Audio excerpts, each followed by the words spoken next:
Magnano mbola tsara anareo ankizy malagasy jiaby tsy ankanavaka. Ito volagna diavintsika to dia isan'ny volagna natokana fitondram-panjakana izay ho anareo ankizy rehetra mba hagnamafisana ny fagnentagnana sy ny hetsika ho fampafantarana ny zonareo. Feno telopolo taogno ny nankatoavan'i Madagasikara ny fifanakena iraisam-pirenena ho an'ny zony ankizy. Izay natao tamin'ny 20 Martsa 1970. Betsaka ny asa fanatao ary mbola maro ihany koa ny adidy miandry izay ho tombotsoa ho anareo ankizy rehetra. Iarahantsika mafantatra fa mbola miaigna agnatin'ny valinaretina coronavirus tsika zao.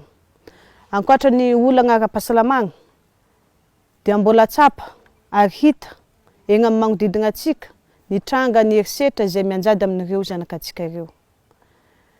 Koa mba hialantsika amin'izany herisetra izay manjady amin'izy ireo, ndao tsika hifanomian-tagna, ndao tsika hifagnampy ahafahan'izy ireo misitrika ny zon'izy ireo.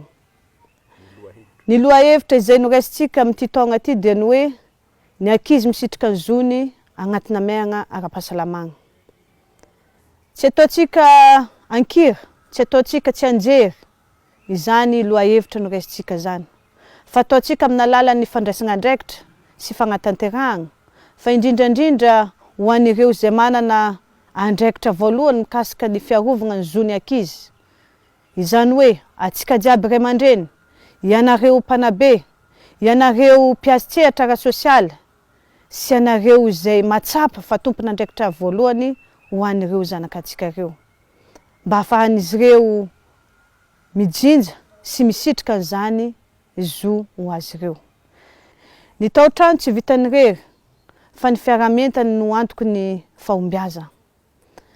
Iarahantsika mafantatra fa ho avin'ny firenena ireo zanak'antsika, koa adidiko sy adiditsika jiaby ray aman-dreny ny magnanatra sy mamolavola ireo zanak'antsika mba ho tonga olom-pirenena vanina no ihany koa ho sahy andray andraikitra. Agnatin'izao ray volana ho anay ankizy zao, ny ministeran'ny mponina dia mampagnano fifaninanana mikasika kabary, slam sy ny sary izay ho hitantsika ny atsipirian'izany amin'igny pazin'ny ministera sy ny isaka ny faritra agny agnatin'ny faritra 20. Koa mirary fahasalamagna ho anareo ankizy izay magnaraka ny fitsaboagna.